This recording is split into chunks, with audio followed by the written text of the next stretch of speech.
She was just a poor black girl, carrying the weight of survival on her young shoulders. To her, kindness was free even when the world rarely gave it back. One simple act, helping an old man across the street, seemed small, almost forgettable. But what she didn't know was that this moment would expose deep prejudice, hidden power, and a truth that would shake the entire town. How could one quiet gesture ignite a story of injustice and transformation no one saw coming? She grew up on the edge of a town where opportunities seemed to stop at the color of one's skin. For most people, she was invisible, just another poor black girl trying to survive in a place that never welcomed her. Her clothes were secondhand, her shoes often too small, and her meals sometimes depended on neighbors' kindness or what little her mother could scrape together. Yet, despite the weight of poverty pressing against her young life, she carried something the world could not strip away, a heart unshaken by cruelty.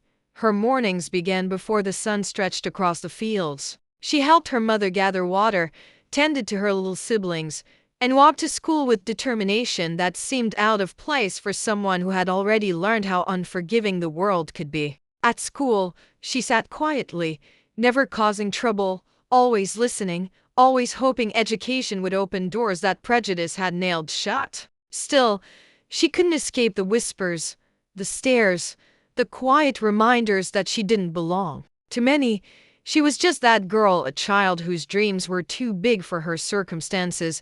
The town itself was divided, not just by wealth, but by walls of unspoken rules. One side belonged to families who owned land, shops, and influence. The other belonged to those who worked for them, often unseen, often unappreciated. On hot afternoons, when others played freely, she would watch from a distance, her own games cut short by chores that demanded her hands more than her laughter. Yet, there was never bitterness in her spirit. Where others saw only hardship, she found reasons to keep moving forward.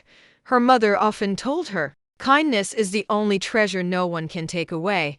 These words stuck with her, even when cruelty came dressed as authority or wealth. And so she lived by them. Whether it was sharing the last piece of bread with her siblings, or helping a classmate pick up books after a careless shove, she carried kindness like a shield in a world that rarely rewarded it.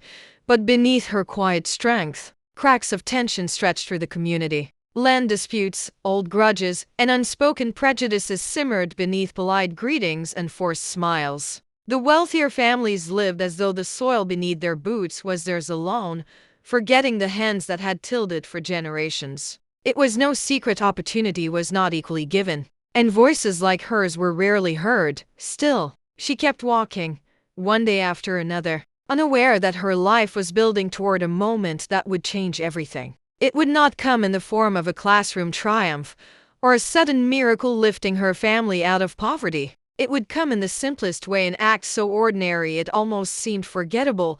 That day began like any other. The sun was high, the streets bustling with hurried footsteps, wagons clattering, and voices rising over the marketplace. She walked home from school, clutching her worn satchel, mind filled with half-formed dreams and silent prayers that life could one day be easier. She passed a town square, where farmers gathered to sell their goods, and the wealthier townsfolk bartered loudly, sometimes dismissing her presence with little more than a glance. She had long grown used to being overlooked, yet in that moment, her eyes caught something unusual: an old man, frail and unsteady, waiting on the edge of the busy street. His hands trembled as he leaned on a cane, his gaze darting nervously at the carts rushing past. Most people hurried by, their eyes sliding over him as though he were just another obstacle in their day. But she stopped. To her, he wasn't invisible. She saw the fear in his stance, the weakness in his grip, and without hesitation, she stepped forward. She adjusted the strap of her satchel, reached out her hand, and prepared to guide him safely across. To her, it was nothing extraordinary, just one small act of kindness, one moment of humanity. But in a town where everything was judged skin, wealth, family named, this single choice would place her on a path she could never have imagined, because the man she was about to help was not just any elder struggling with age. He was the town's richest farmer, a man whose fortune commanded respect, whose word carried weight far beyond the marketplace. And though she didn't know it yet, their crossing paths would not only expose long-buried prejudice but also test the very limits of kindness, resilience, and justice in a town built on inequality. This was the day her story truly began.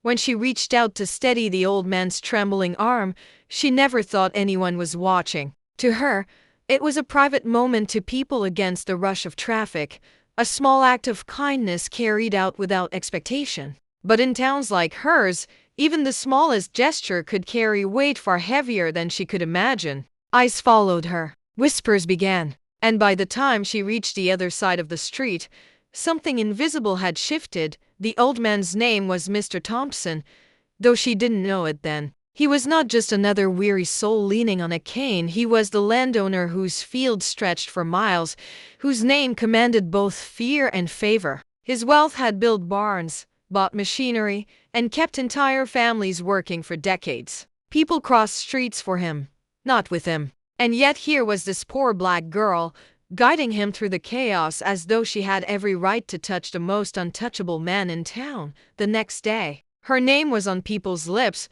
though not in the way she might have hoped. In the marketplace, murmurs followed her. In school, classmates stared longer than usual, some with curiosity, others with disdain. The line between admiration and suspicion blurred. To some, she was bold. To others, she was out of place. That afternoon, she overheard the cruel twist of kindness into scandal. A group of townsfolk muttered that she had done it for attention, maybe even to gain favor with the old man. Their words sliced through the air.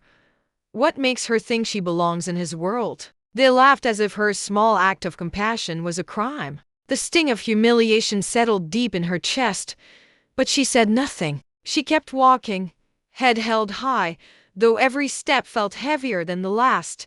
Days turned into weeks, and the whispers only grew louder. Mr. Thompson, it seemed, had taken notice of her. Rumors spread that he had asked about her family, that he wanted to know more about the girl who had treated him with dignity when others had turned away. Some saw this as a blessing, but in a town carved by prejudice, it quickly became fuel for resentment.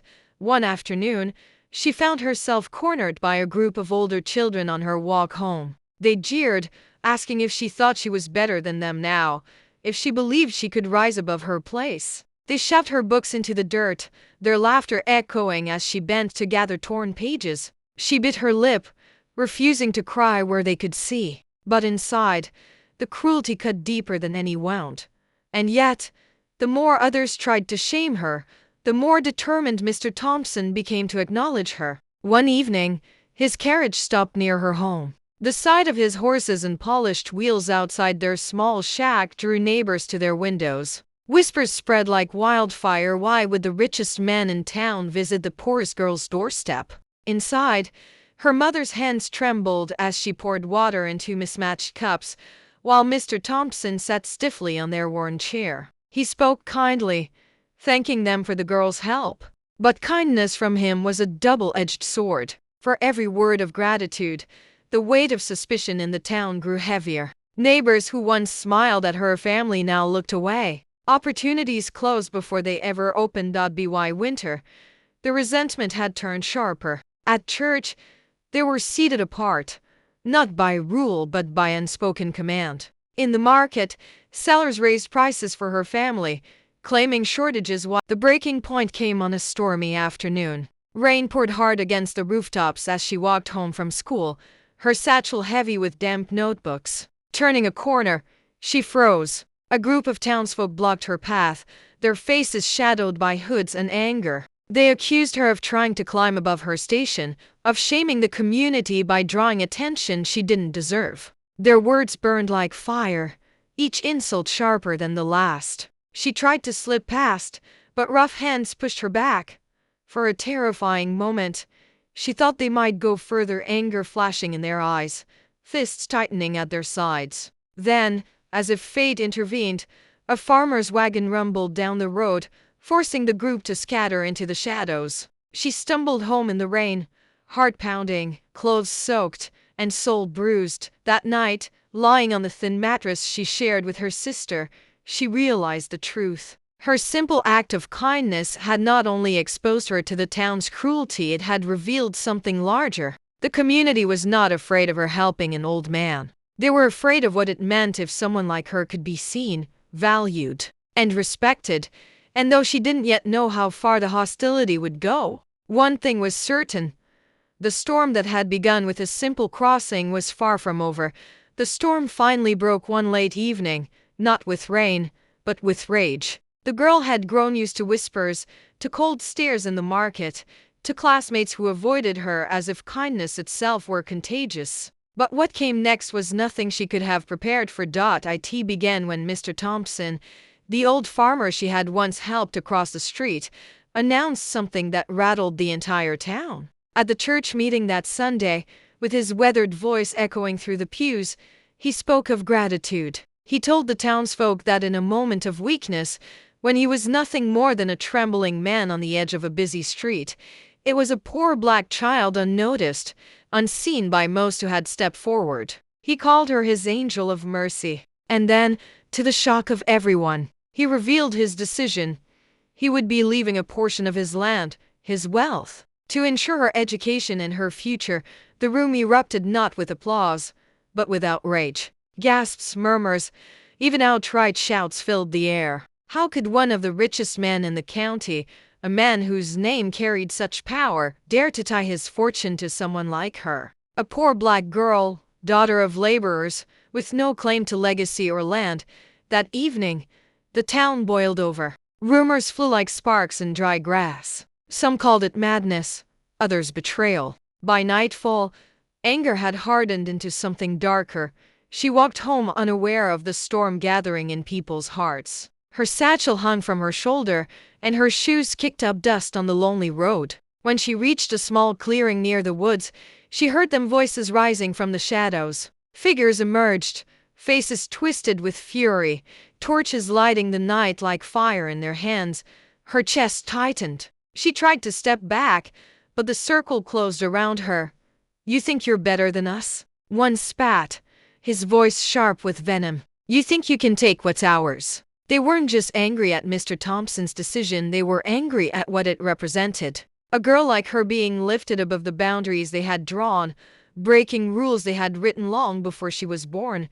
She shook her head, trembling, but no words came. Fear stole her voice as they moved closer. Her satchel was ripped from her shoulder, its contents scattered on the dirt. The worn pages of her schoolbooks fluttered in the wind like wounded birds. One of the boys from school, taller and older, sneered as he kicked her books into the mud. Another shoved her so hard she fell, her knees scraping against the gravel. She could taste blood where her lips split against her teeth.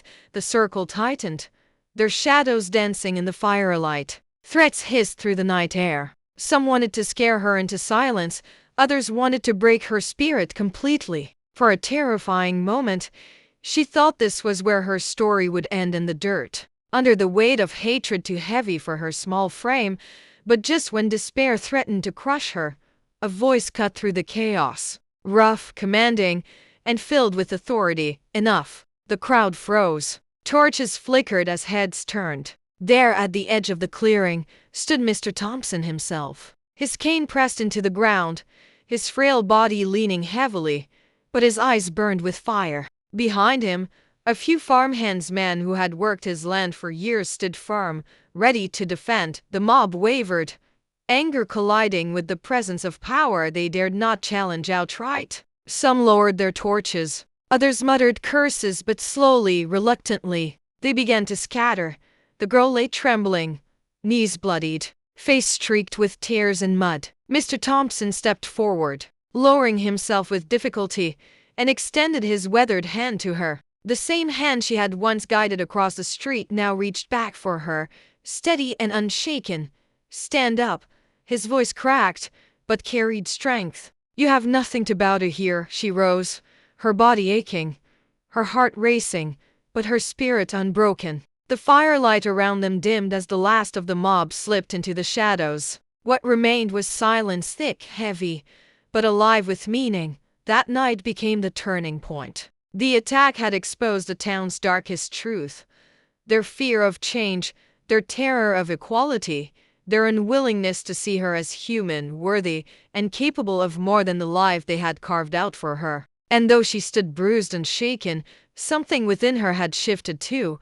She was no longer just a poor black girl overlooked in the market, dismissed at school, invisible in the pews. She was a symbol, whether she had asked for it or not, of defiance, of hope, of the cracks forming in the walls of prejudice. The flames of hatred had tried to consume her, but instead, they had illuminated her path, and as she walked home that night beside the old farmer, torches still smoldering in the dirt behind them, one truth became clear. The fight was no longer just hers. It had become a battle that the entire town could no longer ignore.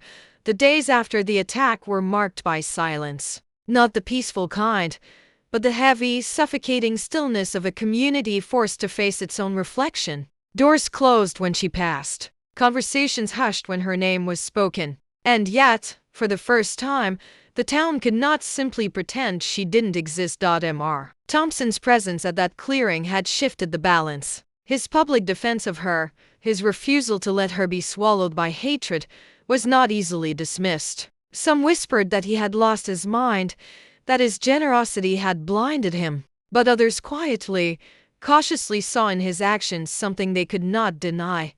The truth that she had done nothing wrong, that all she had given was kindness, and what she received in return was cruelty.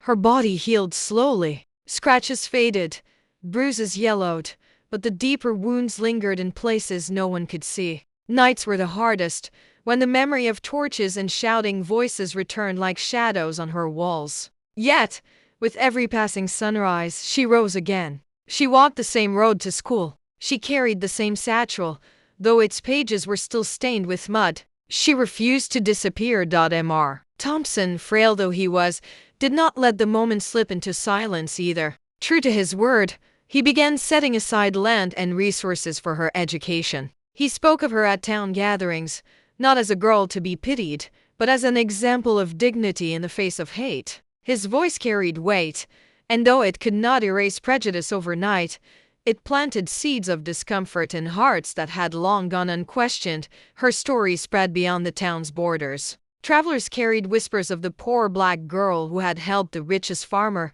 only to be nearly destroyed for it. To some, it became a story of scandal. To others, a story of hope.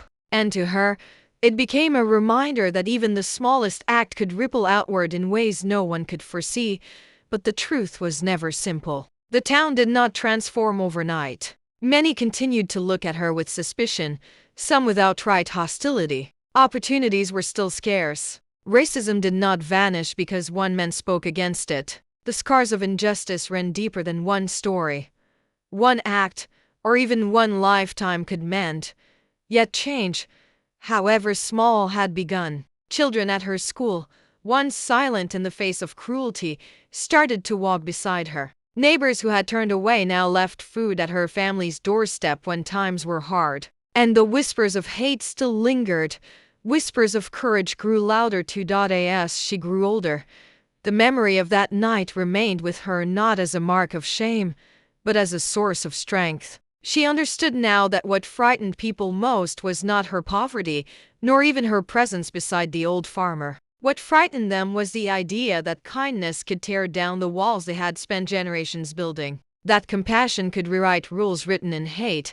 Her journey became more than survival. It became a quiet form of resistance. She pursued her education with relentless determination, each page of each book a defiance against the voices that once told her she didn't belong. Every step forward was proof that their cruelty had failed to break her, and when she looked back on the moment that had started it all, just a poor girl helping an old man cross the street, she realized how fragile, yet powerful, change could be. That the world often shifted not in grand gestures, but in small acts of humanity. The story of one girl in one divided town may seem like a distant memory, but it is not. Because the same walls of prejudice, the same fear of equality, still stand in many places today. Her story is not just history, it is reflection. How many acts of kindness are ignored because of the color of someone's skin? How many voices are silenced before they are ever heard? And how many times has the world turned away from injustice, pretending it does not see? Her story forces us to ask, what if we stop turning away? She was not born into privilege. She had no power, no wealth, no name that carried weight. Yet, with one small act, she forced an entire town to confront the truth it had buried. And though the cost was heavy, her resilience carved a path for others to follow. Her life reminds us that change begins not with those who have the most, but with those who dare to act when no one else will. So the question lingers not just for her town, but for us. When cruelty stands in the street, waiting to cross, who among us will step forward? Who will offer a hand, even knowing the cost? Because in the end, it is not the size of the act that defines history, but the courage it takes to make it. If a poor black girl could spark change with one act of kindness, what excuse do the rest of us have for staying silent?